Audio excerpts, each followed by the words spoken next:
Um, Shimiye Imana ko nongeye kuza imbere y'ubwoko bwayo uyu munsi. Nitwa Pasteur cyangwa Ministre wa Yesu VUNINGOMA. Nkaba nyoboye umuryango witwa Trompette pour les Nations, Ministère Trompette pour les Nations cyangwa Trumpet for Nations Ministries. Hano muri Canada no ku isi. Akaba ari umuryango mushyashya nugitangira hano. Nkunda Yesu cyane. Uyu munsi turavuga Yesu nubwo dufata Bibiliya tukayishyira muri context y'ibiriho uyu munsi, ariko nta wundi tuvuga usibye Yesu Kristo. Mbere y'uko rero tuganira muri rusange, ibiganiro ni birebire cyane, ni ibintu byafata iminsi myinshi cyane, ibintu byateguwe imyaka irenga 2000. Murumva ko kuba kubishyira muri context y'isaha imwe ntabwo byoroshye, ariko aradufasha. Nagira ngo dusome ijambo ry'Imana hano habiri. Turasoma muri Matayo, tutangire kuri Matayo 24. Ni ijambo muzi mwese, Matayo, ubutumwa bwiza nk'uko bwanditswe na Matayo, igice cya 24.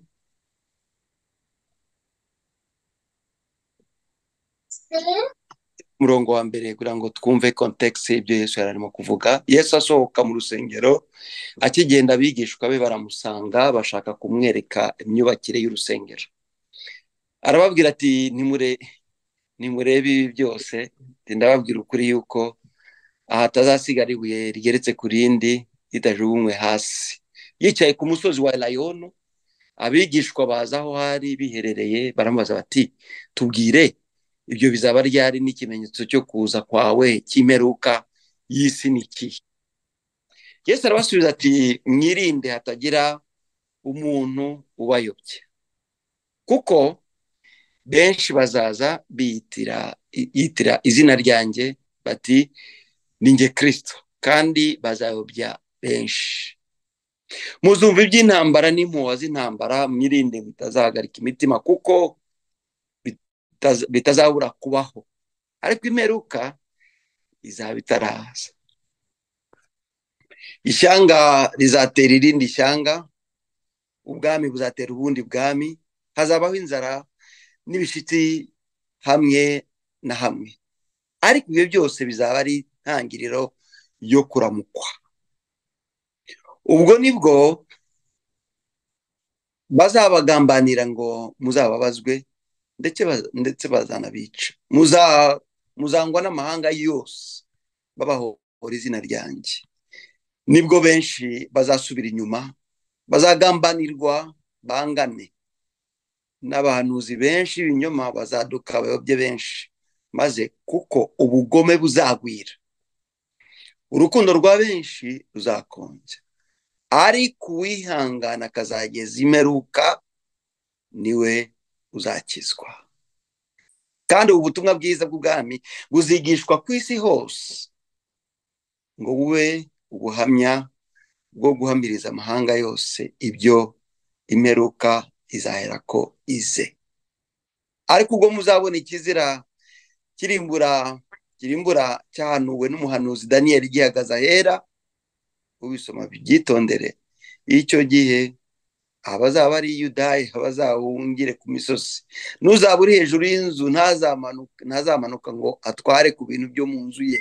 N'uzaba ari mu mirima ye ntazasubira imuhira ngo azane umwenda we. Abazaba batwite n'abonsa muri iyo minsi bazabona ishyano.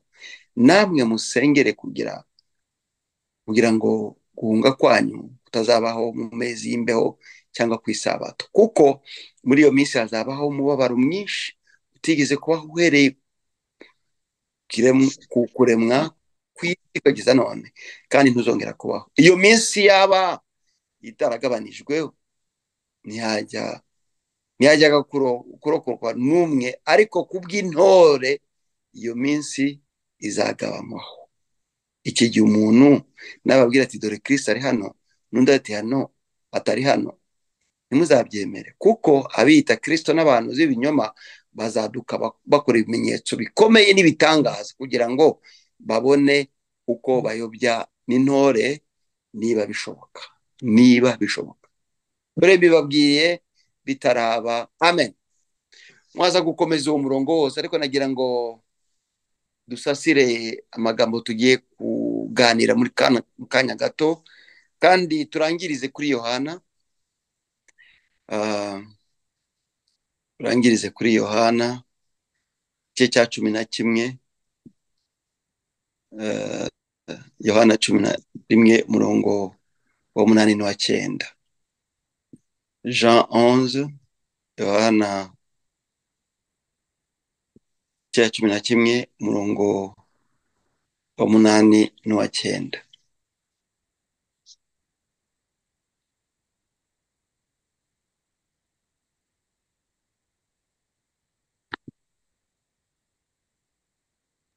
Urashaka ko tugusomera?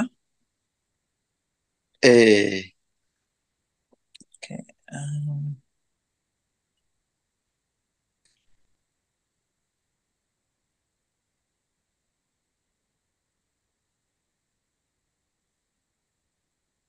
Yohana, ubutumwa bwiza bwa Yohane yego. igice 11 umurongo wa 8 n'uwa 9. ngo abigishwa baramubaza bati, mwigisha, amambere abayuda bashatse kuhaguterera amabuye, none usubiyeyo? Yesu arabasubiza ati, mbega umunsi ntugira amasaha 12? ugenda ku manywa ntasitara, kuko haba habona. Nibyo? Amen. Ibintu byose birimo kuba nta na kimwe gitunguranye, n'imigambi yose irimo gukorwa nubwo tutayimenye kera, ariko nta na kimwe gitunguranye. Turashima Imana kuko ari Imana buri gihe ijya ibwira cyangwa igateguza abana bayo ku bintu byose bigiye kuzaba. Impamvu Imana ibikora, niyo mpamvu yabwiye marayika ati, nta kintu na kimwe nzakora ntabwiye ntore zanjye, ni ukugira ngo tube maso. Yesu rero akababazwa nuko yaje kugira ngo tugire urumuri, tuba abana b'urumuri, ko yadukuye ikuzimu kugira ngo dushyire mu bwami bwe, aribwo bwami bw'umucyo. Ariko nubwo tugaragara ko turi mu mucyo w'itangaza, mu by'ukuri turahumye, kuko niba narabonye mu buzima bwa gikristo imyaka mike maze ku isi, niba hari abantu batakirana ibintu, batita ku bintu, ni abakristo. Ni nk'aho tuza tugasubisa efeza barimo gukora ibintu, ariko ntabwo dushaka kugira ngo tube maso, kugira ngo dukurikire ibirimo kuba. Yesu rero yabigiriye inama abigishwa be, yarababwiye bizaba muri Matayo 24, arabibasobanurira cyane, arabibabwira uburyo bizagenda. Kandi koko abashakashatsi ba Bibiliya bavuga yuko ubuhanuzi 22,000 bene magana angahe hafi ya bwose bwarasohoye, usibye ubuhanuzi butageze kuri 14. Bigaragara yuko rero turi mu bihe bya nyuma. Hari igihe tubivuga abapasiteri bakunda kudutera ubwoba. Ntabwo ari ubwoba, ahubwo ni ukugira ngo witegure. Mbese ugiriwe ubuntu ukamenya ikizaba ejo, ukitegura uyu munsi, wumva ari bibi. Ikindi cya kabiri, niba turi abageni twitegura kuzasanganira umukwe, nimwibaze umwana w'umukobwa babwira ngo ufite mariage kwa gatandatu, cyangwa witegura uzagira mariage mu minsi ya vuba ahangaha. Aritegura mu mutima, akitegura mu mutwe, akitegura mu mubiri, akareba inguni zose kugira ngo abe ameze neza, bahagaze neza, abe yambaye neza, aba yiteguye neza mu mutima we, mitekerereze, mu bikorwa bye, mu myifatire, kugira ngo asanganire umukwe we. Uko niko twagombye kuba tumeze, kugira ngo tubihe ibintu byo kudutera ubwoba ngo dutinye ntusinzire oya, ahubwo winezerwe kubera yuko umunsi w'ubukwe uri hafi. Imana ishimwe cyane. Natwe tumeze nk'abakobwa rero mu kwitegura, bamubwira ati witegure, ni hafi kuva n'ejo bundi. Natwe twagombye kwishimira kuko ibingibi bizaba. Imana yatubwiye yuko Imana izakora uko ishoboye kose iyo minsi mubabaro ikaba mike, kugira ngo n'intore z'Imana bizaba bikomeye cyane. N'uyu munsi iyo ndebe birimo kuba uyu munsi, nkareba uburyo abantu barimo gutekereza, wavuga uti ni danje. Ibintu byaratangiye, ntabwo ari ibintu bizaza, byaratangiye, gahunda zaratangiye, ntabwo zirashya neza, ariko zatangiye no gushyirwa mu bikorwa buhoro buhoro. Nagira ngo rero uyu munsi twibukiranye yuko kuva na mbere mu gitabo cy'Itangiriro cya gatatu batubwira uburyo Satani yaje muri gahunda ye yo kuyobya Eva hamwe na Adamu. Ntabwo ari ibintu bitangiye uyu munsi, ni gahunda yatangiye wa munsi hashize imyaka hafi 6,000 birenga. Abandi nabo bavuga yuko ari imyaka miliyoni. Jewe ndarebera kuri Bibiliya, iyo tureba ubuzima bwa Bibiliya, imyaka 4,000 n'imyaka 2023, niyo ndeba. Izindi z'abandi bashakashatsi ntabwo binkoraho cyane. Nagira ngo mubwire ngo Satani yatangiye kubikora kuva kera, ni gahunda yari afite. Ibingibi twigiye kwita nouvelle ordre mondial, the new world order, cyangwa uburyo bushya bwo kuyobora isi. Ntabwo ari bishyashya, byatangiye umunsi Satani avuga ati Eva na Adamu ngiye kubakura muri gahunda y'uhoraho, atekereza ko agiye guhagarika gahunda y'Imana. Ariko ntabwo byari gushoboka, kuko na Satani yararemye, Lucifer yararemye, abadayimoni, amarayika birukanwe mu ijuru bararemye. Nta kintu na kimwe kitaremye. We ntabwo ari umuremyi, umuremyi ni umwe, umuremyi ni Kristo. Uwo aremye ijuru n'isi ni Kristo, arema n'ikuzimu hose, arategetse, araganje. Ariko nicyo gihe yatangiriye gahunda, abwira Eva ariko hariya bababwiye yuko ibiti byose byahangaha mushobora kubirya. Eva abaramubwiye mu bumeneye ibanga, kandi iryo banga arangije kurimena, byaje kuba murabizi. Imana ishimwe kuko nayo yari yatangiye gahunda, yari izi ko bizaba, itangira na gahunda y'uburyo umuntu azacungurwa. Niyo mpamvu mu gihe cya Kristo turi abantu privilegiye mu buryo budasanzwe, kubera yuko twebwe turimo kuba mu bihe abandi batabayemo. N'ibihe Kristo yatuburiye, n'ibihe Kristo yatubwiye.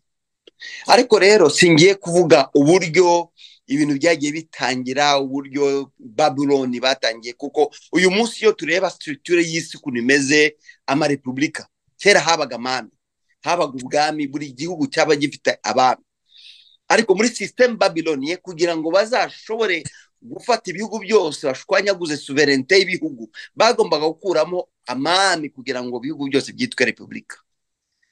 Ifatanijwe hamwe n'Ubugiriki, bazana ikintu cyitwa demokarasi, le pouvoir par le peuple pour le peuple, cyangwa ubutegetsi, ubuyobozi bushigwaho n'abantu ku bwabo, bakuraho ubwami.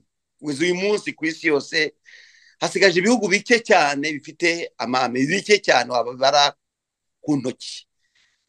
Ku ntoki ntabwo intoki zawe ntabwo wazirangiza, nibo bami basigaye, abazwi bayoboye ibihugu ku isi.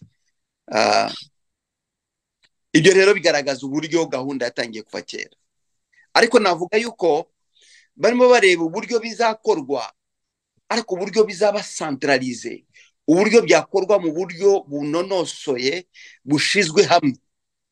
Byatangiye mu 1776 mu gihugu cya Baviera mu Budage, bitangirwa n'umupadiri w'umujesuite witwa Adam Weishaupt. Batangira umuryango witwa Illuminati. Illuminati biva mu ijambo illuminer, cyangwa kumurika. Bobo bumva ko ari bo bagiye kumurikira conscience, cyangwa imitekerereze y'abantu, kumurikira ubwenge bw'abantu, kumurikira isi, kugira ngo abantu abari bo none babandi bamurikiwe, bamenye, basobanukiwe, aba ari bo bamurikira isi bayobora isi mu buryo bwabo. Ngiye kujya rero kuko ntabwo nabona umwanya wo kugira ngo mbicukumbure ko nabikoreye n'ubushakashatsi uwo muryango ugitangira uburyo batangiye n'uburyo bagiye bakora evolution, ntabwo ari byo nshaka kuvuga ngo it's long story n'ibidebire. Ariko icyo navuga nuko umuryango utangira watangiwe n'abantu bake, abo bantu baza kwiyongeramo abantu bakomeye bayoboraga amabanki n'amakorporasiyo cyangwa amasosiyete akomeye icyo gihe, baza gushyiramo abantu b'abapolitisiyen, bashyiramo bagera n'igihe bashyiramo n'abantu b'abanyamadini, kuko uwo mugabo murumva ko yari ari mu idini runaka, ariko hari n'abandi madini bose baje usanga bagiye bajyamo kubera inyungu babibonagamo, bumvaga ko ari umuryango w'abantu b'intiti bakomeye bagiye kuzayobora isi bakabageza ku bintu bikomeye cyane. Burya igituma turimbuka, igituma duhura n'ibibazo nuko ushaka kugira ngo ibintu byose byo ku isi bibe byawe, kandi bishoboka. N'abatekereza ko babifite ntacyo bafite, kuko byose ijambo rya nyuma rifite Kristo. Nta muntu n'umwe kuri iyi si wavuga ngo ni njye uyoboye, nubwo Lucifer avuga ngo Satani avuga ngo niwe uyoboye isi. Ntabwo ayoboye isi, ibyo akora byose arabikora, ariko bikagendana na gahunda y'Imana. Ibitari muri gahunda y'Imana byose bihora bipfa, kuko Bibiliya itubwira uburyo ashaka kuturangiza buri munsi, ariko Uwiteka akaturinda. Ni ukuvuga ngo migambi ye Imana ibiyizi alavance, ibitekerezo by'Imana ibibizi, gahunda z'Imana izizi, deployment ze, strategy ze, uburyo akora ku isi kose, ku isi yose Imana irabizi, kandi Imana irabikurikira umunsi ku munsi, isaha ku isaha, umunota ku munota. Niyo mpamvu tutari twapfa. Sino abantu bose bari kuba barapfuye barashize, ariko kuba turiho nuko Yesu yavuze ngo ntabwo mbakuye muri isi, ahubwo nzayibarindiramo. Yesu azaba ari kumwe natwe uko byagenda kose, imigambi yabo yose Yesu ari kumwe natwe. Imana ishimwe cyane, muhumure pe, Yesu ari kumwe natwe. Niyo mpamvu duhari, niyo mpamvu tugihumeka, niyo mpamvu tugiramya, tugihimbaza. Nubwo bavuga abahanuzi b'ibinyoma bari bahari n'igihe cya Kristo, ntabwo ari ibintu bishyashya. Igihe cya Yesu hari abahanuzi b'ibinyoma, hari abafo pasteur, hari abafo evangeliste, hari abantu bagenda bakora ama miracle atandukanye y'ikuzimu, abamagiciens, biki byose. Nta bintu bishyashya biri uyu munsi bitabagaho icyo gihe. Gusa nuko uyu munsi kubera technology na evolution y'imitekerereze y'abantu niho ubona ko ari bishyashya, ariko munsi y'izuba biravuga ngo nta kintu gishyashya kiba. So nagira ngo mbahumurize, babwire ngo nubwo byo byose bihari, ariko hari Imana mu ijuru. Kubw'izo mpamvu nagira ngo mbabwire gusa ko kuri iyi si hari imiryango 13 iyoboye isi. Iyo miryango wenda ndapfa kwivuga munsi, mwazanabishaka twazanareba buri muryango n'iki kiwugaragaza, wavuye hehe, wagize muri Amerika ryari cyangwa muri Aziya. Ntabwo muri Amerika gusa, ariko myinshi iri muri Amerika ni no mu Buraya. Ariko iyo miryango hari uburyo yajya, hari ahantu yavuye ikagenda igera ahantu. Influence bafite, imbaraga bafite ntabwo zigaragara ku maso, ariko abantu bakora ubushakashatsi bazi ko ibintu runaka biyorwa n'umuryango runaka, ibintu runaka biracyafite amazina runaka. Hari na bimwe bifite amazina tuzi, ukagenda ukavuga uti aba ngaba, this is Dupont, aba ni Bakagera, aba ni ba JP Morgan, aba ni ba Rockefeller, aba ni birazwi. Hari ibintu bizwi, Rockefeller Centers, hari n'ibindi byinshi cyane, ariko byinshi ntabwo bizwi.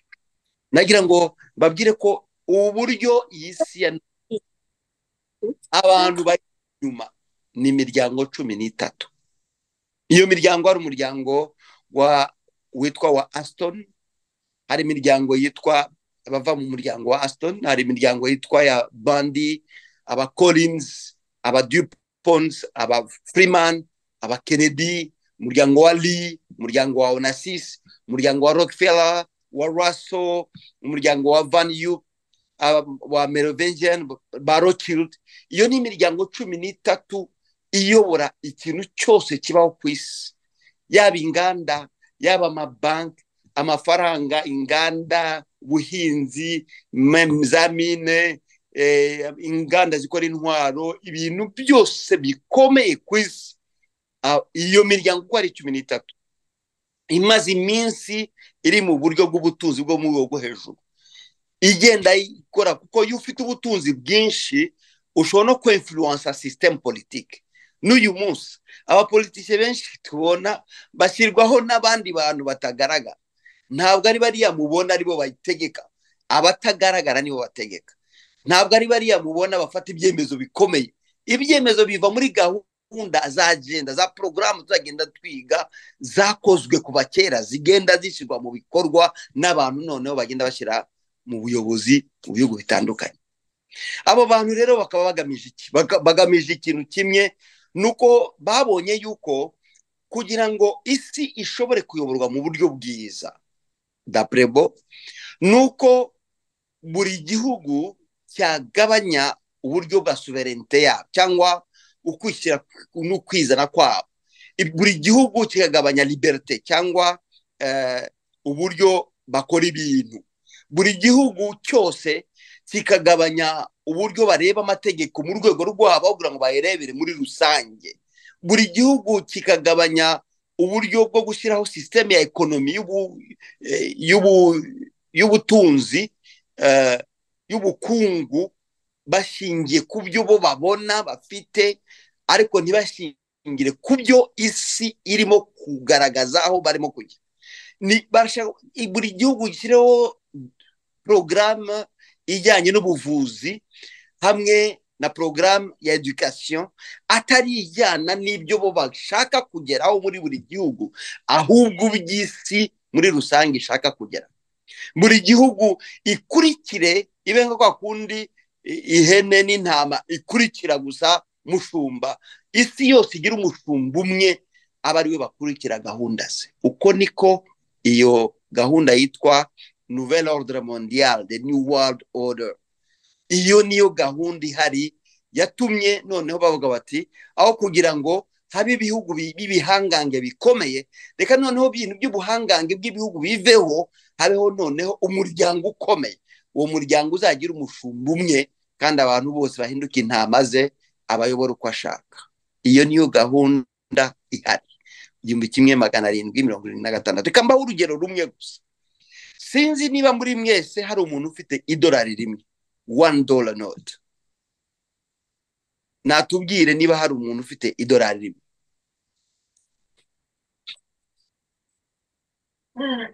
Nta muntu n'umwe ufite $1. Reka nzabirebe ndabifite. Nagira ngo uyibumbure noneho tugende tuvuga amagambo, kuko ntabwo mfite PowerPoint, wenda ubutaha twazakora PowerPoint tukajya tubishyira ahangaha. Wayibonye? Yego. $1. Mbwira kuri pasi na verso, imbere hari iki? Ni igishushanyo kiri imbere n'ikiri inyuma. Okay, imbere hari umuntu, umugabo, hanyuma inyuma hari ikintu kimeze nka piramide. Okay, aho. Ubwo umuntu zamuvuga ubutaha, reka tubanze tuvuge iyo piramide. Piramide ni signe ikoreshwa mu bintu byose by'ikuzimu. Piramide igira kote 3. Piramide iyo turavuga piramide ya kote 3. Iyo piramide ya kote 3 ni piramide, ni signe bakunda gukoresha cyane muri symbolisme y'ibintu byose bijyana n'ikuzimu. Piramide, hari amapiramide menshi, arafite amakota 5 ariyo hexagon. Tuzareba mu gihe kiri imbere, wenda nitugeraho tureba signe uburyo noneho muri symbol, nitwiga chapitre symbolisme tuzagaragaza uburyo amasembol nunayibona uzahita umenya ukavuga uti iyi ni runaka. Ariko iyo piramide iri mu iki? Niyo nagiraga hejuru hari iki? Hari ijisho. Aha, turutangirira aho ngaho. Iryo jisho baryita l'œil de la providence, cyangwa ijisho rireba byose, l'œil qui voit tout, the eye which sees everything. Nuko ni ijisho rireba hose kandi riri hejuru ku buryo rireba ibintu byose munsi ya. Ariko ntabwo ari ijisho ry'umuntu, nta nubwo ari ijisho ry'Imana, kuko ijisho ry'Imana ntabwo rireba ritwe muri piramide. Ijisho ry'Imana riri hose. Ntabwo ushobora no kurigira representation uvuge ngo ijisho ry'Imana se ko ari umuremyi, ahubwo waremwe witwa Lucifer, Satan, niwe uvuga ngo ni ukontrola isi. Ijisho rye mbese rirareba byose. Niyo mpamvu uzabona mu masinya abasataniste bakunda kugira kagasinya bakagira batya bashaka kugira ngo ijisho mbaze rya jisho rireba byose muzabirebera hehe mu bintu byose uyu munsi hari akantu k'agacercle ka rouge amasinye menshi cyane y'amasosiyete y'ibiki byose bikorane y'amaventa akomeye bakunda gushyiraho agasinye ka rouge biracyavuga rya jisho rireba byose ni ijisho rya Satani. Okay, munsi y'iryo jisho hari ikima hari piramide nyine imeze nk'amatafari munsi ya munsi imeze nka kurone iri munsi yanditswe amagambo ubona ari nk'iki buriya nigira handitseho ngo novus scrorum ordos seclorum hari nta jambo ryitwa in God we trust hagati mu note ugende uva hejuru ugenda umanuka hagati hejuru twabonye hari iki hari ijisho in God we trust. In God we trust mu Kinyarwanda bisobanura gute ngo mu Mana turizeye twizeye Imana ni mu Imana niyo twizerera ariko iyo Mana ikibazo ni Imana yihe kuko hari Imana nyinshi iyo Mana bavuga ni iyihe iyo Mana bavuga aho ngaho ni iyihe ariko Jeanne hari ikintu wibagiwe hejuru hari amagambo yitwa anuit coeptis hejuru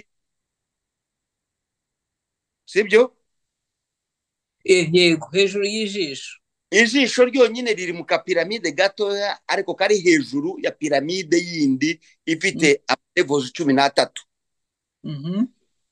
y'amarivo 13 cyangwa amafamiye 13 cyangwa nivo 13 hejuru banditse ngo anuit coeptis anuit coeptis bisobanura ngo approve cette entreprise cette entreprise du grand architecte de l'univers emera uyu mugambi w'umwubatsi mukuru w'isi emera uyu mugambi w'umwubatsi mukuru w'isi tugendane gahoro gahoro noneho munsi ya wemerewe uwo mugambi hari rya jisho twabonye twarivuzeho zongera turisubireho kandi undi munsi y'ijisho harimo ya manuza 13 apare 13 munsi yaho hari imirongo banditswe chiffre romain ariko babyanditse MDCCLXXVY sibyo Jean munsi ya piramide muri ya piramide hari urebe kuri etage ya mbere mbere na mbere nta mashifre romain hari MDCCLXXVI nta yindi kubona no irahari mu idolari irahari iyo ni shifre 1776 bihurira n'igihe n'umwaka wa muryango twavuze washizwe mu bikorwa munsi yaho ngaho hari akandi gato yabanditse ngo novus yego ako nakabonye some novus ordo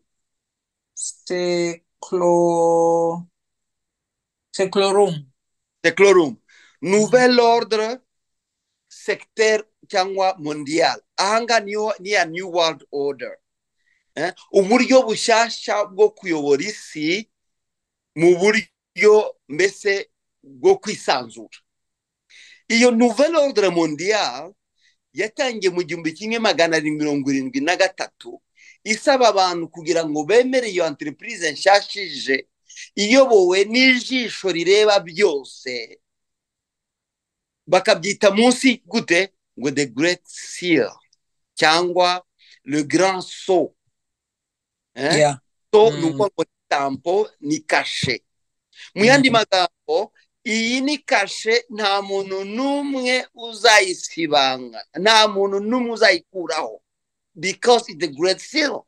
Kuko c'est ça le grand sceau. Le grand sceau, ça signifie, birasobanura ngo ahangaha ibyo twavuze, twapanze, twarangije, byarangije, dushizeho na signature na kashe. Sinzi nimba murimo kunyumva aho ndimo kujya. So, in God trust, ntabwo ari Imana rurema rubasha ishobora byose n'isumba byose, n'Imana bo batekereza. Ndagira ngo mbabwire ngo muri Illuminati bavuga yuko Satan Lucifer ngo yabaye injustement renvoyé du ciel, bamwohereje kuri iyi si ariko bamurenganyije. Bagomba rero kufatanya nawe kugira ngo bamusubize icyubahiro cye, yongera ganze kandi ategeke, kuko niwe wahawe iyi si. None ukibaza ubu ngubu abo bantu barimo bafasha umuntu warenganyijwe, kuki badafasha ahubwo umuntu wamushizeho akamurenganya kabiri? Kuki batibaza impamvu yarenganijwe niba koko yararenganijwe? Urumva ibya Satani biracuritse, igihe cyose bihora bicuritse.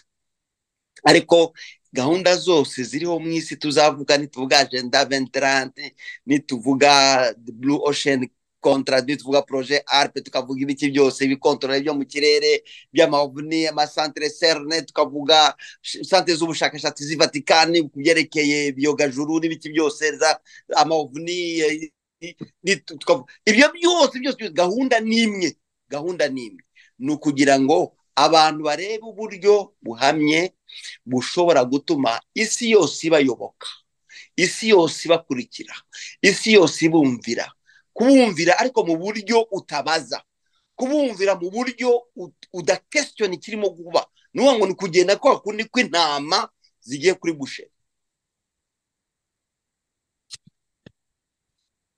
Uyu munsi abantu bose bazi ko covid, kuko noneho bitangiye byaravuzwe, noneho ntabwo ari ibintu ngo babyitaga ngo conspiracy theory, ntabwo ari theory du complot. Noneho abantu bose bazi ko covid ni ikintu cyakozwe n'abantu. Ndibuka Obama yabivuze imyaka 5 ati ni mwitegura agiye kuzaba pandemic ikomeye cyane kandi izababaza isi. Bill Gates yarabivuze, yavuze n'iya kabiri igiye kuzaza, yarabivuze mbere ya Obama ati mukuri ati isi igomba kwitegura mu buryo bwa vaccine kugiye, kuko hagiye kuzaba pandemic ikomeye cyane kandi izafata isi yose. Ni ibintu bikorwa biri aho ngaho, bikorwa, gahunda zikorwa, abantu bose barabivuga ubu ngubu biri mugaragaro, ntabwo umuntu yanabitindaho cyane. Ariko ibyo byose byari muri gahunda zo gupanga kureba mbese uyu munsi birashoboka ko isi yose tuyifata tugashyira abantu bose kiriya ulinzi, gahunda zose zigahagarara, birashoboka. Barabigaragaje, byaragaragaye. Ariko muri covid ari amasosiyete akomeye cyane, wenda tuzasubiraho, amasosiyete akomeye yikubye inshuro nyinshi cyane umutungo wazo, kuko amasosiyete matoya ntabwo yashoboye kurezista. Amasosiyete mato ntabwo yashoboye kurezista, menshi yarahombye, bayagura amafaranga make, barayadevelopa, kuko bashaka kugira ngo ibintu byose, filiere zose zibe kontrolere amasosiyete make cyane ashoboye.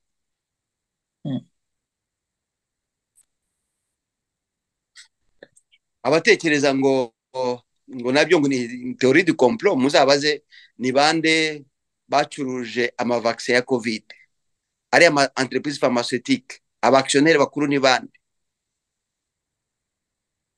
Nagira ngo mbabwire gusa utuntu tubiri kandi natwo tuzwi, nibwo sinshaka kubabwira ibitazwi ko bavuga ngo nigo mutangiye kuvuga ibintu birora bivuga. Bill Gates ni umunyemari ukomeye cyane, muzi yo wa societe wa Microsoft. Yageze igihe yarakoze divorce umwaka ushize, ariko yari umiliyarderi wa mbere ku isi. Akora gahunda, bakora umuryango witwa Bill and Melinda Gates Foundation yo kugira ngo bafashe isi ibibazo by'isi. Ariko mu by'ukuri ntabwo bafashe isi, ahubwo bafite gahunda yabo, kuko kuva aretse Microsoft akibanda cyane muri iyo fondation, umutungo wariyongereye cyane kuruta mbere. Kandi ikindi nuko amafaranga baragiye bayashora mu entreprise pharmaceutique. Ubu ngubu tuvuga Bill Gates agiye kuzaba umuhinzi wa mbere ku isi, niwe ufite ubutaka bwinshi muri Amerika no mu bindi bihugu byose byo muri Afrika no mu bindi bihugu ku isi. Ashaka kuzahinga, ahinga iki? Yo ni question mark. ariko ashaka gukontorora, bashaka gukontorora ibiryo. Umunsi umwe Henry Kissinger yaravuze ngo uzakontorora ibiryo ni uzakontorora isi. So hagiye kuba kontrole y'ibiryo, hagiye kuba kontrole y'ibiryo. Abantu bose barabibona ko bihari, ariko ibyo byose birimo biraba kubera iki? Kubera ya gahunda nababwiye yo kugira ngo habeho gukontorora isi. Niki bagamije? Kuzagira umuyobozi umwe wa politiki wambwira uti mbese amashyaka yacu yo mu bihugu byacu byo mu Burayi, yo muri Amerika, muri Aziya, abakiri ba communiste, ba socialiste, ba droite, gauche, centro, libero, conservateur, iyo byose bigiye kuzimangana. Baba bafite umurongo umwe isi yose izagenderaho. Aho ni mu buryo bwa politiki.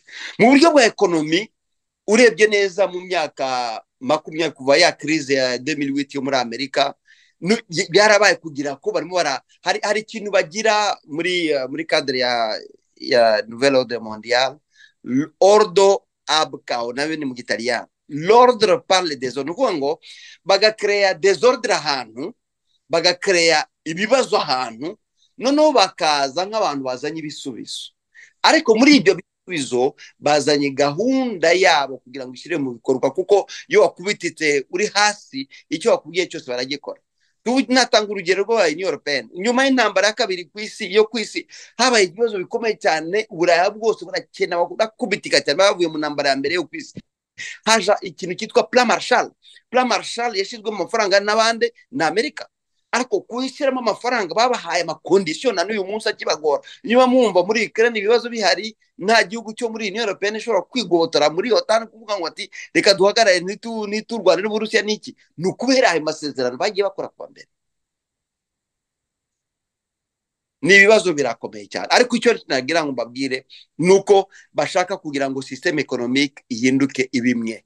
Système économique yari ibaze kuri dollar, ubu ngubu murabizi ko muri 67 perezida wa Etats-Unis yaravuze ngo idolari ntabwo rizongera kugendera kuri kuko imbaraga za monnaie zose zabaga zishigikiwe na quantité ya zahabu bari bafite babikuraho. Iyo système flottant, nuko ngo mu by'ukuri ni speculation.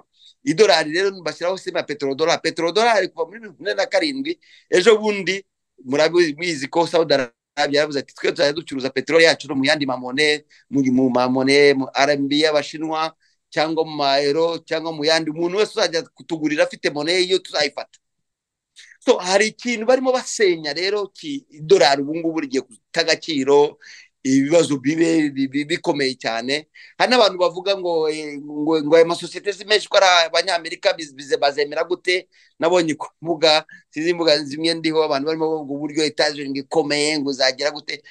Ntabwo bakurikirana ibintu. Abantu bayoboye izo systeme bashobora kuba muri Amerika, ariko ntabwo they don't care. Nubwo Amerika yagwa, they don't care. Ntabwo aricyo kibazo, kuko bafite imigabane mu Bushinwa, bafite muri Afurika, bafite muri Aziya, muri Oceania, mu Buraya, ku isi yose. Bafite amafaranga menshi, bakontorora isi yose. Nubwo Etats-Unis yo bayisubiza inyuma gato cyangwa gute, ntacyo bibabwiye kuri bo, kuko bafite intere zabo ahandi hantu. Reka mbahe urugero rumwe rw'amasosiyete abiri. Muzi sosiyete yitwa BlackRock? Mwarayumvise? BlackRock cyangwa Vanguard. BlackRock ni sosiyete bita iri muri kategori zita asset management cyangwa n'amasosiyete, reka mbivuge nkanjye umubankiye. Nuvuga ngo abantu bakazana amafaranga tukayabika, noneho twebwe tukayashora, inyungu zivuye muri ayo mafaranga tukazisubiza ba nyir'amafaranga. Ibyo ni bitwa gestion de patrimoine cyangwa kujera umutungo w'abandi. Izo sosiyete rero hari ebyiri zikomeye, navuga 5 zikomeye, ariko cyane cyane ebyiri izo nshaka kwibandaho. Iya mbere yitwa BlackRock, black noir, rock ibuye, sinzi igituma bakunda gushyira mu bintu byose bagashyiramo black, kuko batayise white rock cyangwa yellow rock cyangwa green rock, bayise BlackRock. Ifite amafaranga, ifite assets under management cyangwa ifite amafaranga bafite y'abantu bagenda babyazamo inyungu trilliard 10.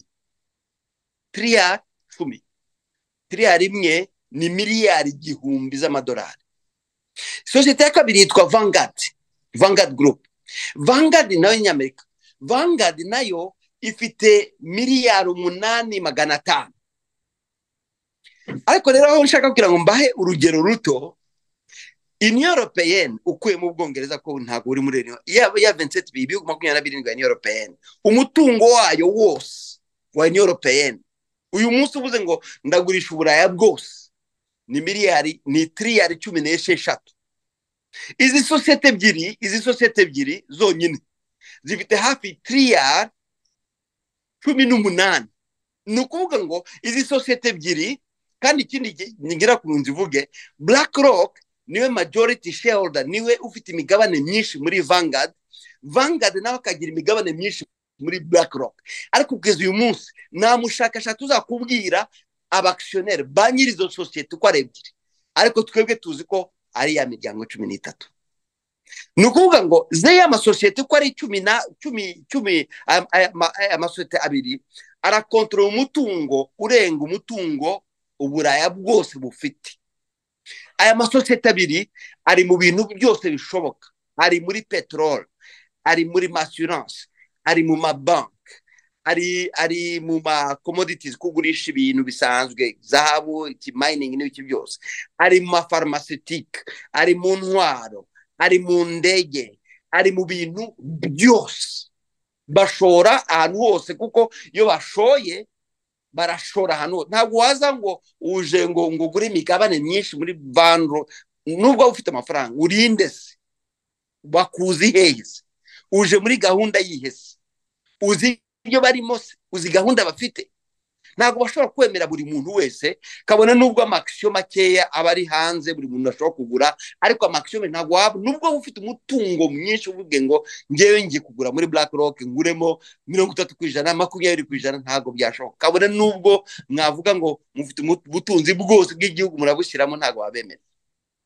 So ibyo ni kubereka uburyo amasosiyete make cyane ayoboye isi. Ungo amasosiyete akomeye atanu afite amafaranga menshi ashora mu byerekeye kugenda bashora hirya no hino, utije BlackRock na Vanguard. Hari indi yitwa Fidelity Investment, ya kane yitwa UBS yaba Holandi, abantu bose barayizi yo muri Switzerland, n'indi yitwa State Street Global Advisors yo muri Amerika. Izo sosiyete yuzihurije hamwe zifite umutungo urutu w'Abashinwa, umutungo urutu w'Abahindi, umutungo uruta igihugu cyose. Mu yandi magambo bafite power ku buryo bashobora kugira essay, bafite ijambo muri iyi si, bashobora bavuza ijambo buri muntu wese arabumva, kuko barakomeye cyane.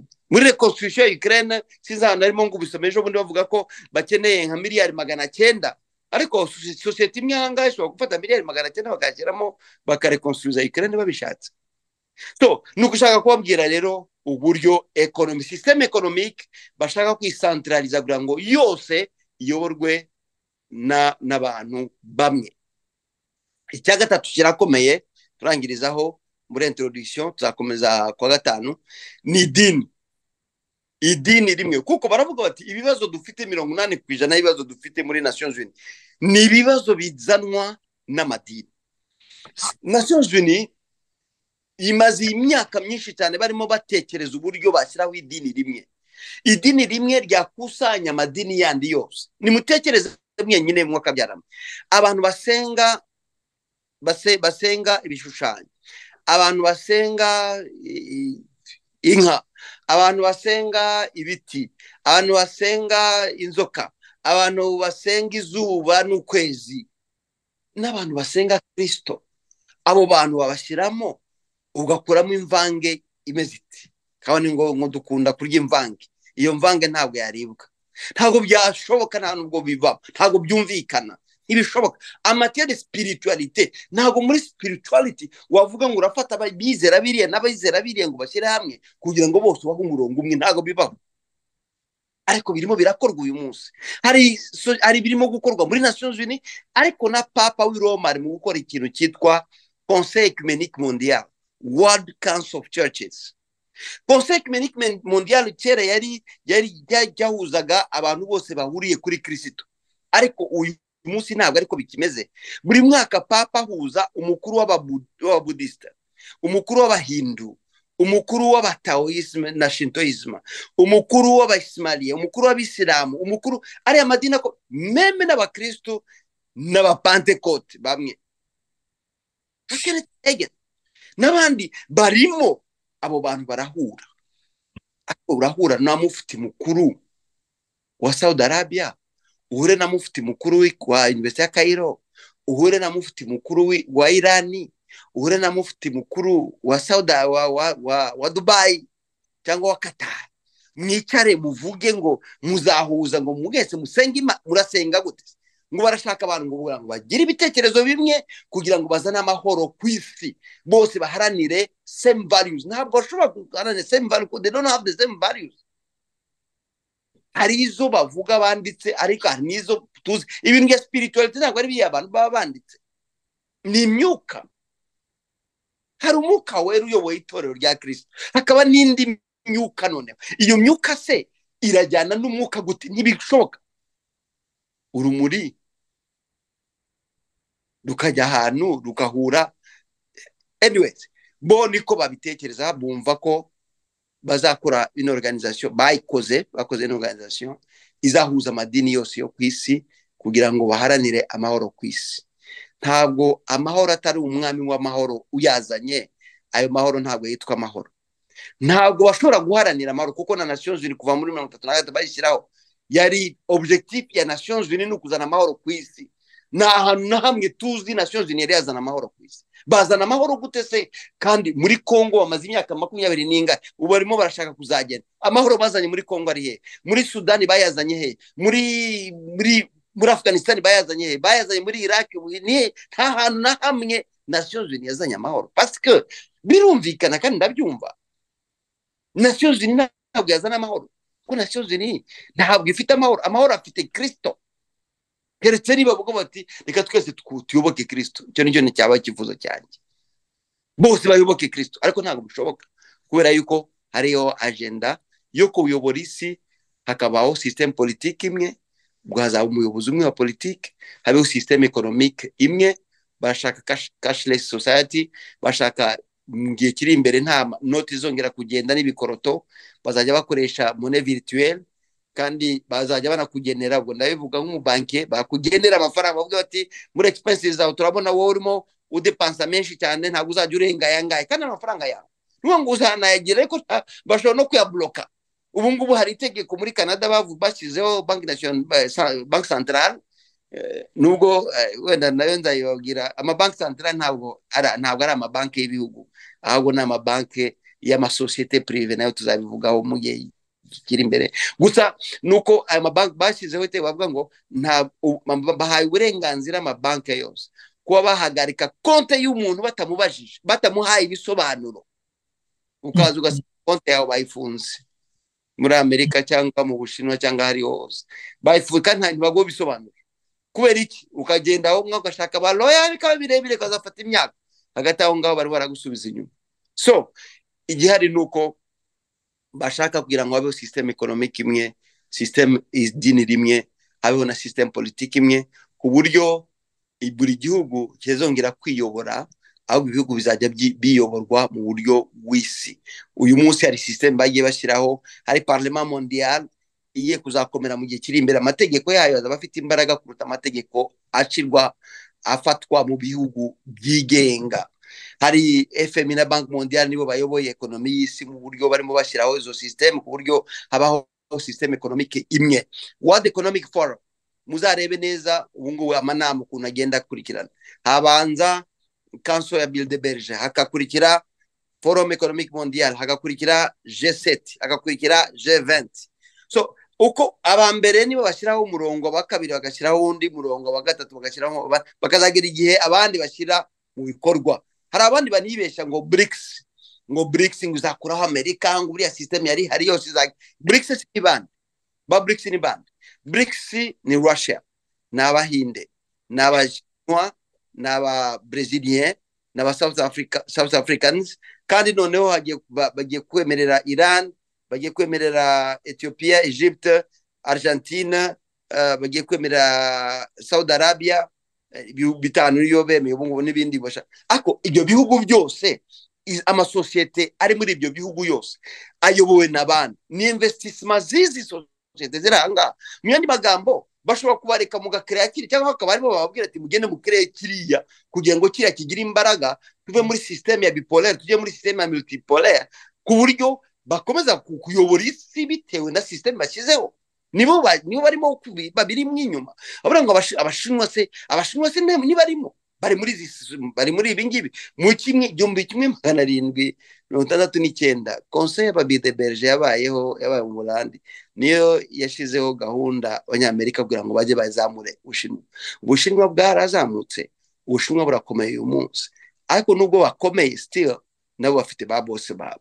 Nimubone ukuntu bakomeye, ariko abapatro bavuga ijambo bari inyuma ya biriya byose ntabwo ari bari yamubona, ahubwo nabandi bantu mutazi. So kuvuga ngo rero ngo breaking izakuraho system yari iriho, uyu munsi bashobora kuzasenya Amerika babishaka kuko ntacyo bibabwiye, ariko ari amasosiyete akomeye cyane ayo isi azakomeza ayobora isi atarabera andi masosiyete ari mu bindi bihugu bashaka kwemeza ku isi yose bagende bakora ibyo bashaka. So uko niko bo batekereza, ariko uko Imana itekereza nuko Imana imitegura umugeni wa Kristo. Ubu ndarangije. Umugeni wa Kristo kugira ngo yitegure ko Kristo ari hafi kugaruka, yatubwiye yuko ibintu yose, amasinye yose, indwano zaba ziri mu bihugu bitandukanye, amatremblement de terre, hazaba hari ibibazo bitandukanye, tuzavuga ibibazo bya changement climatique. Izi ni gahunda zabo, ntabwo ari ibyo. Reka mbaha urugero rumwe gusa. Niba bavuga ngo imodoka zose zaba electrique muri 2035, ubu ndavuga muri Canada, muri Amerika, ariko rero iyo modoka itwarwa na bateri. Iyo bateri ikorwa muri lithium. Lithium muri Kongo njye nagiye no kureba mine ya lithium.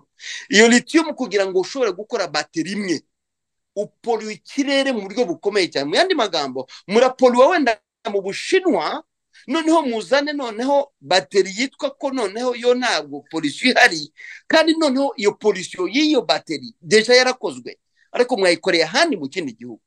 So murumva ko hariho gahunda mu buryo bafata abantu nk'abantu b'ibicucu, ariko abantu bakurikira bazi birimo ibiri inyuma. Kukubwira ngo peteroli ngo bazayizinya, ngo peteroli ngo ninda kubwiye 80% y'ibintu bikorwa byose bikorwa na peteroli.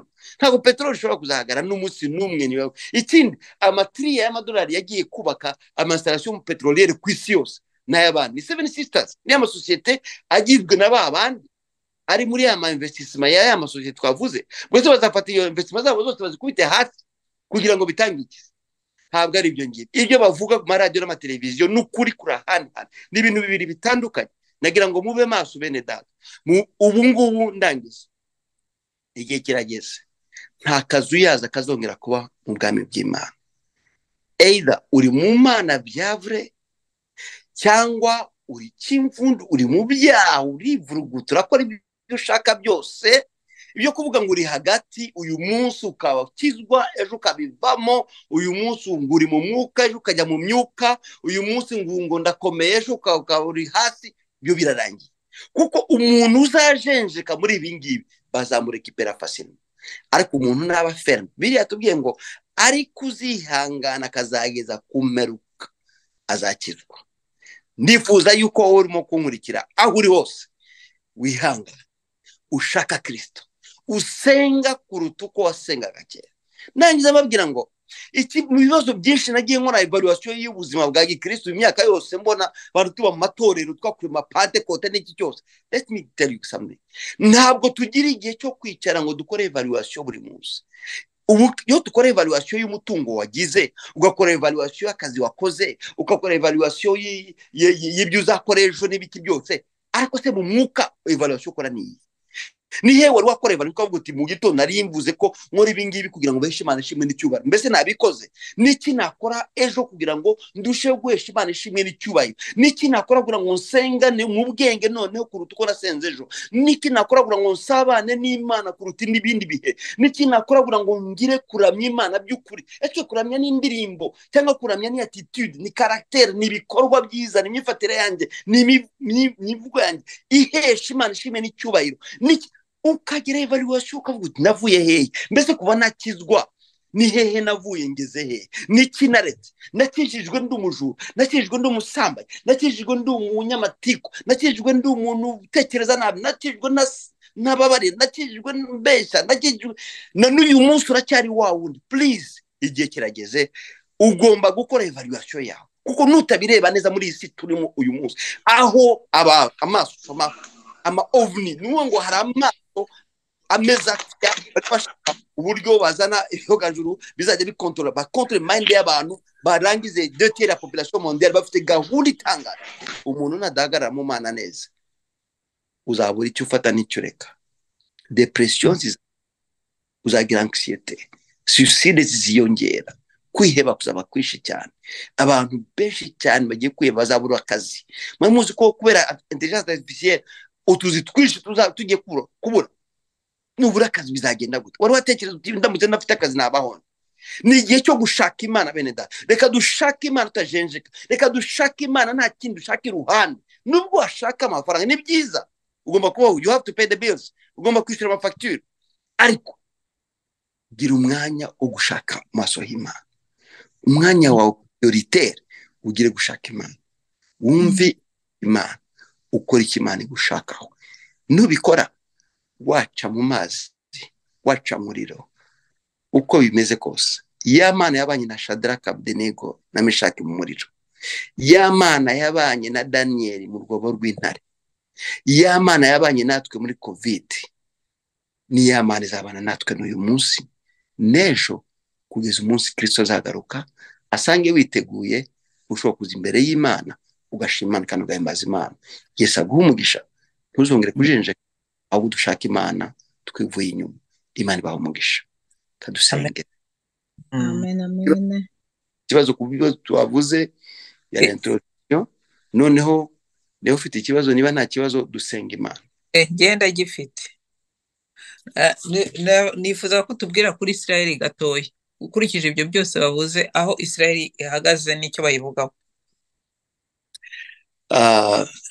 that's a long story as well Israel nyita nubwo ari njye wayise ariko niko abantu benshi bakunda kwita l'horloge du temps cyangwa n'isaha y'ibihe nuwa ngo iyo urebye succession ya gahunda ya Israel cyangwa eta ya Israel ibaho igihe cya Ben Gurion na gatanu na n'umunani nako intambara zagiye ziba zose n'iki cyose ku Israel yagiye developa kugeza uyu munsi ibirimo gukorwa uyu munsi ubona ko ari ibihe bya Bibiliya abantu bakurikirana Bibiliya iyo barebye Bibiliya ukareba na histoire ya Israel ubona bijyanirana cyo ni kimwe cya kabiri nuko navuga ko Israel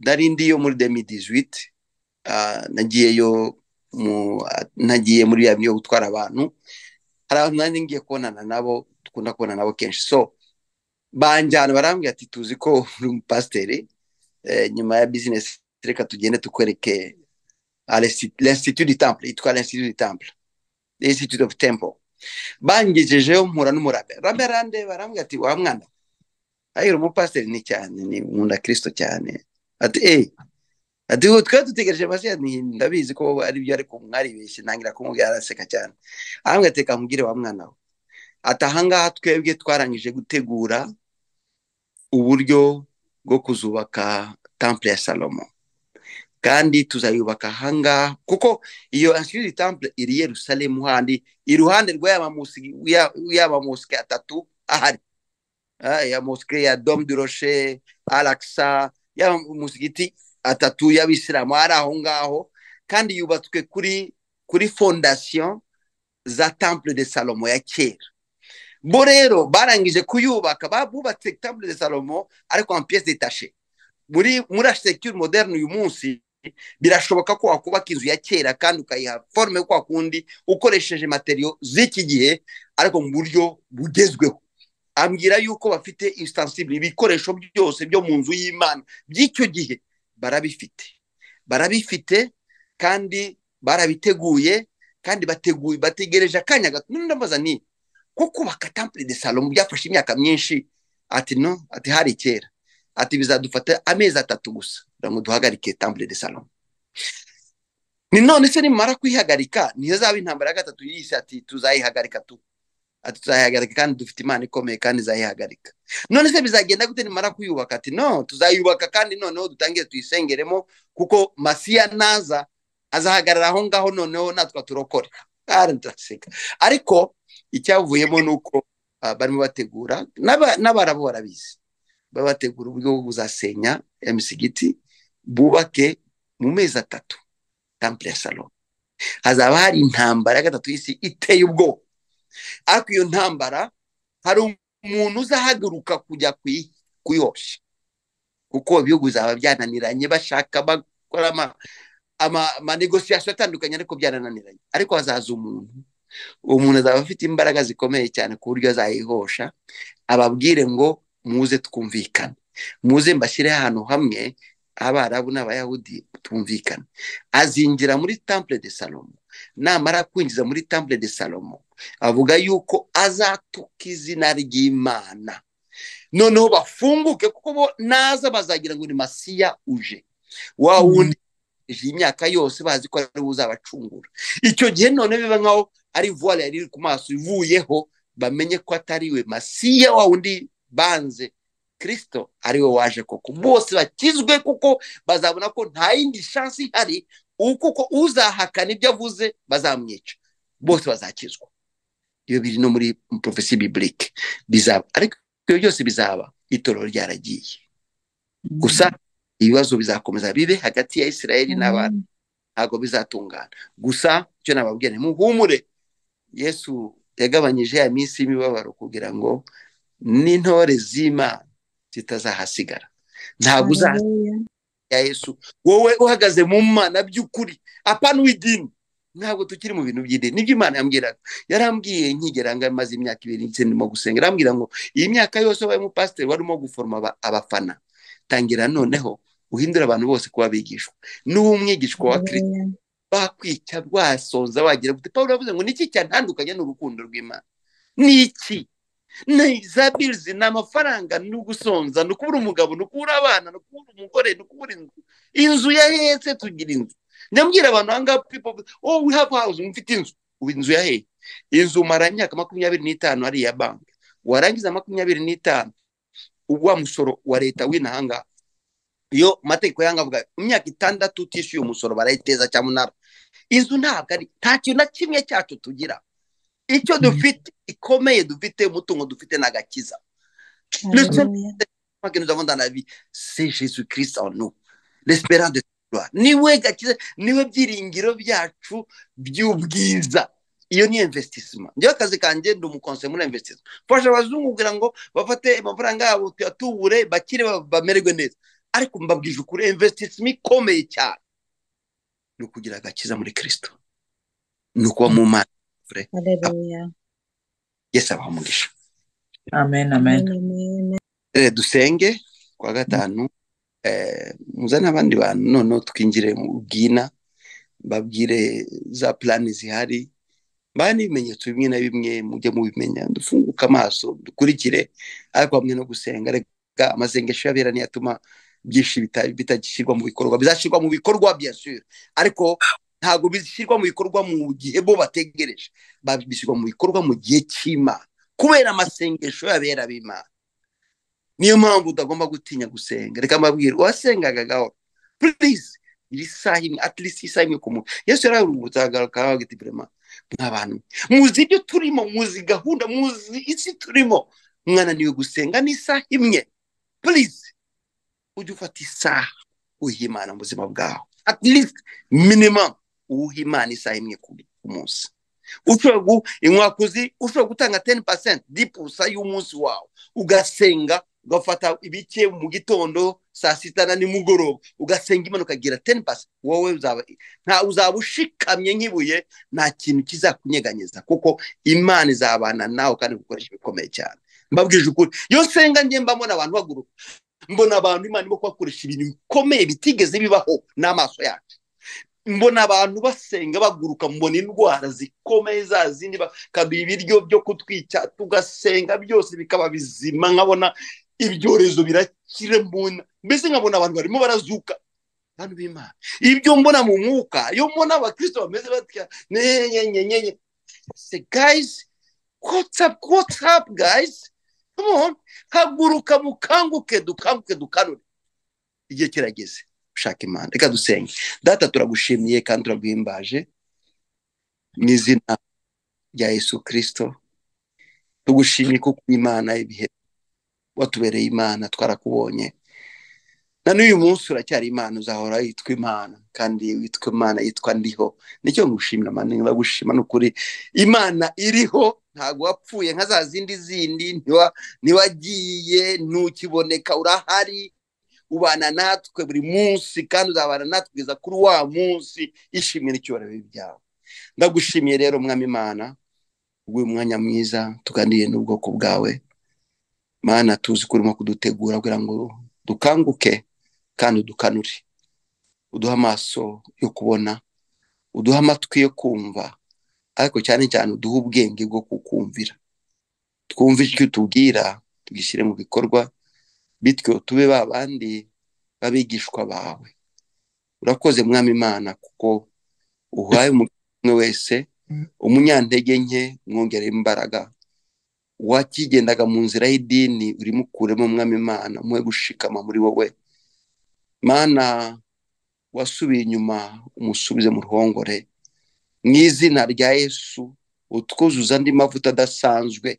Nibutse ba bakobwa 10 Mwami Imana, harimo abapfapfa 5 n'abanyabwenge 5 mu izina rya Yesu. Reka buri muntu wese Mwami wumva ijwi ryawe, niko wabwiye Yohana ngo umuntu wese warahiriwe, umuntu wese uzumva amagambo y'iki gitabo ukanashyira mu bikorwa. Ndagushimiye uhoraho ko twumva ijwi ryawe mu izina rya Yesu. Tugire kuba babandi 5 b'abanyabwenge bari bafite amavuta Mwami Imana batabaza yabo, kugeza ku munsi wa nyuma umukwaje asanga bahari, baza mu munsi mukuru Mwami Imana. Abandi amavuta arashira, reka Mwami Imana amavuta yari yashize yongere mu izina rya Yesu. Amatabaza yari yazimye Mwami Imana yongere yake mu izina rya Yesu. Reka ijambo ryawe ribe rizima muri twebwe, duhaguruke nk'umugabo umwe dufatanyije mu mwuka uhoraho. Reka imbaraga z'amasengesho zimanuke mu izina rya Yesu, imbaraga zo gukiranukira zitumanukire, tukumve kandi tukumvire, dukore ubushake bwawe mu izina rya Yesu. Reka imigambi n'imirimo yose y'umwana isenyagurike mu izina rya Yesu. Abari uganza no gutegeka Mwami abantu, uganze mu mitima yacu, uganze mu buzima bwacu, uganze mu bitekerezo byacu, uganze mu bugingo bwacu. Ni wowe Mana dusenga, ni wowe Mana tuzi, ni wowe Mana dushima, ni wowe Mana duhimbaza, nta yindi Mana tuzi, ni wowe gusa Mwami abantu. It's all about you Jesus. We give you glory and praise. Turagushimira kuko uri Mana nzima. Icyubahiro n'ikuzo byawe uyu munsi n'iteka ryose mu izina ryawe Yesu. Amen. Amen, amen. Amen. Yesu. Amen. Umugisha Pastor. Amen. Imana Amen. dukanguke twese tube maso.